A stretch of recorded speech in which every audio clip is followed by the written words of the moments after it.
Wendy, what percentage of people have substance abuse problems and mental illness? Depending on who you talk to, it ranges from, 30 to 60%. You can have It's a seat. really, I know where she is. I called her office, okay? it's a tremendous amount that I think most clinicians underestimate. In fact, there are a lot of people who think that schizophrenics like to do cocaine because part of being schizophrenic is sort of being slowed and not being hooked into the world and being kind of unengaging. And cocaine kind of provides a sort of a boost and makes that negativism go away. So I think, and then there's the old, thing that alcoholics are medicating depression, blah, blah, blah, blah, blah.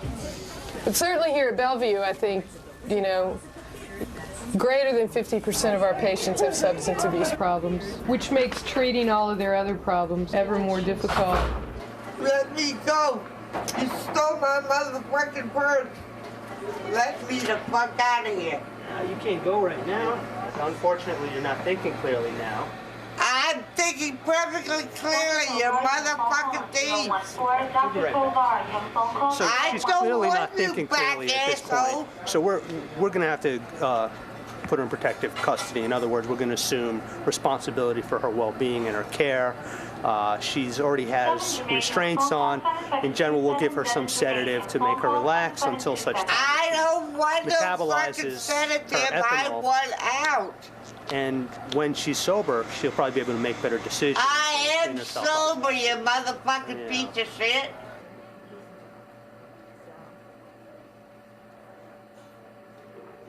Tell me how you ended up in the detox again. Well, I must have been drinking. Okay. Do you have a problem with that? When I don't have anything else to do, I do. Okay, now how are you going to work on that problem if you leave too early? I made up my mind. I'm definitely not drinking anymore. And how are you going to do that? I made up my mind. But how are you going to do it? I'm just not going to buy any. I'm not going to drink any. Okay, it's not a very good plan. Okay, I have to tell you that. Okay, you came in here for one reason and then all of a sudden you want to leave and you're breaking your plan in the middle. And statistically, relapse is pretty much imminent. Oh, I love you, darling. I can't wait to get the hell out of here and get out. Because I'm tired of hospitals. I was just worried you weren't going to be there. Somebody could put me in here. Now, you're sure you're going to be there because I don't have a key. Hi, Regina. Nurse, hi, can I have my cigarettes? I got them locked up. Cigarettes? Yeah. There's no smoking here. I'm not going to smoke here. I'm going to take them home with me. I'm leaving. You're leaving now? Yeah. Why? Because I want to. I thought you were gonna leave next week. No, this week. Can I have my cigarettes? Nurse, can I have my cigarettes? You want to leave? Yes. You can't live with pajamas? Yeah, nurse, can I have my cigarettes? They're locked up. I got somebody on the phone, nurse. Oh. Okay, let me refer you to your social worker. I don't want social. Can she leave the hospital if she wants to? Yeah, she can. All right. Put it up, put it up, But put it up, you're put it supposed up, to put go- it up. Regina! They change their mind a lot. It happens a lot. Is it hard to get a bed? No, that's a myth. That's a myth. How, I can get a bed in 5 minutes.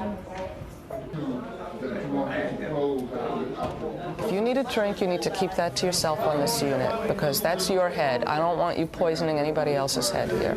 Okay? Out of respect for the other people, I may later, but don't do it that way. I can't help it. Yes, you can. No, I can't. Yeah, you can. I can't. Have respect. I'm an alcoholic. You can. Yes, I know that, but you don't have to screw with anybody else's head. Have that much respect. There's the okay? door. Throw me out. Don't push me, Jimmy. So what do you want to do with him? The thing with him right now is he's not acutely psychotic, and I don't think that he's showing a significant mania. I think that he's just irritable, angry, he's showing cravings. All right, since this is his third inpatient admission, and he's been in the ER a gazillion times, and he's not utilizing services, he's abusing them. Mm-hmm. So I'm comfortable saying he can't come back. I'm addicted to heroin. I use heroin every day and smoke it off foil. I used it for like a week straight and I got withdrawals. Ever since then, I never stopped because I hated the feeling of being sick. Every day that I go out, I have a limited time before I get sick. I'm like sweating really bad, but I'm like freezing cold and I just get really bad anxiety.